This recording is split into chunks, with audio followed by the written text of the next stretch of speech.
Bueno, hoy vengo a hablarte de algo que es fascinante y tiene que ver con el humor. El humor como catalizador, ¿qué es el humor? ¿Cómo poder trabajar el humor en escena? A mí me parece que es un don que se nos ha dado como seres humanos para poder transitar la experiencia de estar aquí. Bueno, mi nombre es Viviana Monge, por si no me conoces, soy creadora multidisciplinar. Suscríbete a este canal si no lo conocías. Soy una apasionada del arte escénico, de la creatividad, del cine, del audiovisual, de la música, de todo lo que tenga que ver con expresión artística. Échale un ojo, pon me gusta y todos estos rollos que se dicen en YouTube para que la gente te siga y que nuestro canal pueda llegar a más gente. En fin, sin más rollos, continúo. Diré antes de empezar que el humor para mí tiene que ver con esa séptima dimensión en la que habitan los dioses, ¿no? Con esa perspectiva en la que si la alcanzas te da gracia, ¿no? La gracia de Dios, porque cuando tú estás metida en la mierda no es una gracia, es una desgracia. Ese des es lo que hace gracia. Entonces, ¿desde dónde vas a contar tú qué suceso para que el público conecte con eso y se ría? Porque a día de hoy, miren que a mí me ha salvado el humor que tengo en mi historia personal y en todos lados, la verdad. Y sigue siendo un misterio por qué tenemos sentidos del humor tan curiosos. Sí que pienso que para poder reírse uno tiene que despersonalizar el drama. Es decir, yo me río porque ya lo lloré, ¿no? Si yo no lo lloro y estoy en conflicto, no me voy a poder reír. Por eso también es muy interesante ese teatro que se hace, en el que mitad de público se parte el culo y el otro mitad está acojonado porque dice, no sé, llorar, reír, o sea, me bloqueo, ¿no? Esa es la magia que tiene el arte en este caso. Para mí el humor tiene el potencial de hablar de cosas que sin él sería imposible.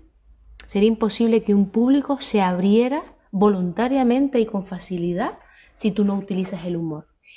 Y hay que ser muy elegante y elegir el tipo de humor con el que contar ciertas cosas. Yo les voy a decir un truco que a mí me funciona siempre. En el 90% de los casos, por no decir el 100%, porque sería como mentira siempre decir blanco y negro, cuando yo me río de algo, de la primera que me río es de mí. Entonces, cuando tú le haces ver al otro, implícita o explícitamente, de que estás dispuesta a ser justa en lo que tú vas a poner delante y a reírte. Si vamos a analizar las cosas, vamos a reflexionarlas y vamos a reírnos, nos vamos a reír de todo, el público ya lo que se relaja porque no se siente amenazado de que alguien con superioridad o desde un punto que no le hace sentir seguro venga aquí a reírse de mí, que estoy más jodido que la hostia, y encima se ríe de las cosas en las que yo creo. Hay que tener como una complicidad y esto es importantísimo. ¿Me río de ti o me río contigo? ¿De qué me río? ¿Del sufrimiento humano? ¿De estar aquí en la tierra todos metidos en esta movida? ¿Cómo me río? Y luego hay esos tipos de humor, ¿no? Porque cualquiera es fascinante. ¿Dónde uso yo una sátira? ¿Dónde uso yo un sarcasmo, ¿no?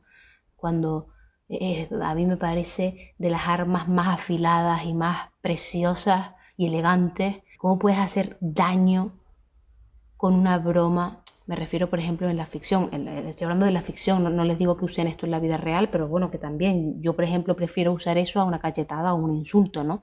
Una ironía de repente ante un ataque de alguien o un mal gesto de alguien o un abuso, algo terrorífico, como con un sarcasmo. Qué interesante, a mí me parece una opción interesante.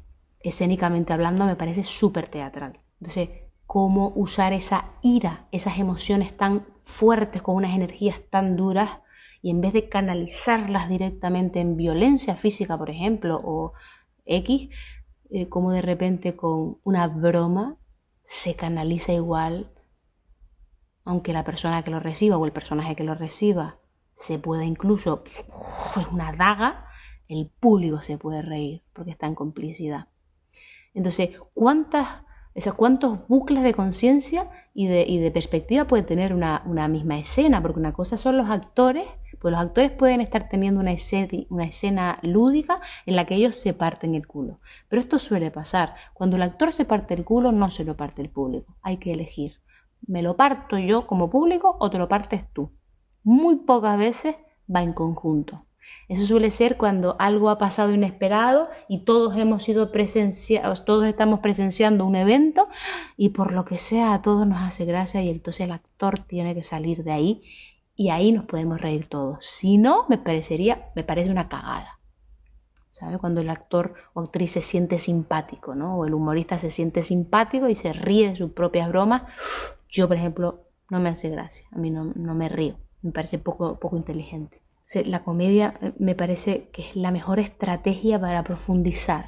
O sea, los contenidos de mis obras sería imposible hablar de estas obras sin ser insultada o de ser, yo qué sé, muy violenta, sin utilizar la comedia, ¿no? El disparate muchas veces para hablar de cosas que son lo peor, incesto, abuso infantil, o sea, como las mayores burradas que tú puedes hablar, trauma, violencia de género, o sea, la muerte, o sea, la tragedia, o sea, cómo hablar de estas cosas. Y no quiero decir que, por supuesto, toda la obra esté manchada de comedia, porque eso es una gilipollez, igual que todo tragedia, o sea, yo no puedo ir a ver una obra de teatro dramática en la que yo no me ría, me parece cero realista, me parece cero interesante, igual que una comedia en la que yo no quiera tragarme las lágrimas en un momento dado. Ese tipo de teatro a mí, que no tenga eso, no me interesa, me parece demasiado encapsulado, intelectual, ¿no? Es una tragedia y ya está. Las mejores tragedias que he visto yo en mi vida, que han sido de horas y horas. Yo he visto una tragedia de Jan Fabre en el 2010 y pico, que eran 24 horas de tragedia griega, y eso era una maravilla por los tempos que hacía y por la comedia, donde te metía de repente un gag cómico en el momento más duro de todos, ¿no? Y es que los sistemas nerviosos necesitan ir liberando. ¿Y cómo van a liberar? O con la lágrima o con la risa, ¿no? El pulso de la comedia tiene que ver con un ritmo que no se piensa, no es intelectual, se tiene que sentir. Esto es muy interesante para trabajar en escena, la diferencia, ¿no? entre alguien intelectual que te cuenta un chiste que funciona también, por supuesto, todo es bienvenido, o de repente el personaje que en sí mismo es cómico. Verlo es cómico, por cómo se mueve, por cómo piensa de sí mismo, ¿no? El clown no el típico que nosotros vemos, sino la característica de un clown, que es quien muestra su herida y la risa al mismo tiempo. Y por ejemplo, casi todo, por lo que les decía antes, casi todos mis personajes, aunque no es un clown explícito, suelen tener mucho de clown, mucho de bufón, rasgos de eso, por eso mismo, porque donde muestra a los personajes un dolor muy profundo, una tragedia muy profunda, pero como desde ahí te ríes de la propia tragedia, ¿no? Y la risa hace que soltemos el juicio. Es paradójico, porque pareciera que al reírnos estamos enjuiciándolo, pero al mismo tiempo damos como espacio a que la presión del suceso dramático se libere. No sé si esto se entiende, ¿no? No sé, a mí la risa como símbolo, el humor como símbolo, me parece las cosas más maravillosas que se nos ha dado como seres humanos. Y lo agradezco profundamente, y cómo no usarlo en cualquier creación. Y si ustedes conocen mi trabajo, y si no, les invito a que se metan en mi web, en Spotify, en Instagram, que vean Filming, la película, que vengan a verme y a vernos al teatro. O sea, todo está impregnado de alguna forma de muchos sentidos del humor, y al mismo tiempo de momentos crudos y de verdades profundas muy impactantes. Y eso es lo que a mí me gusta, porque eso se acerca más a una realidad, al menos que yo vivo. En fin, por aquí les dejo esta primera parte, porque podemos dedicar directamente un canal a esto, ¿verdad? Cuéntenme qué les ha parecido, si están de acuerdo, qué piensan ustedes. Bueno, coméntenme, que yo les leo feliz. Parezco que hablo que pensé que tengo 80 años, ¿no? Venga, un besito, chao.